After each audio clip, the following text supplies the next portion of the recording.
साक्षरता ये श्रृंगार हमारा वरना व्यर्थ है जीवन सारा। हम सबकी यही कल्पना साक्षर हो भारत।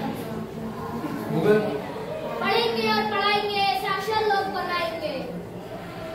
सब पढ़ेंगे, देश का पूर्ण विकास करेंगे। हर शहर के हर घर को साक्षर हम बनाएंगे। जहाँ साक्षरता होगी पूरी, उस राष्ट्र की प्रगति होगी पूरी। पढ़ना लिखना सीखो भाई, जीवन में खुशहाली लाओ भाई। असाक्षरता को दूर कर साक्षरता की रोशनी फैलाएंगे। साक्षरता ये श्रृंगार हमारा वरना व्यर्थ है जीवन सारा।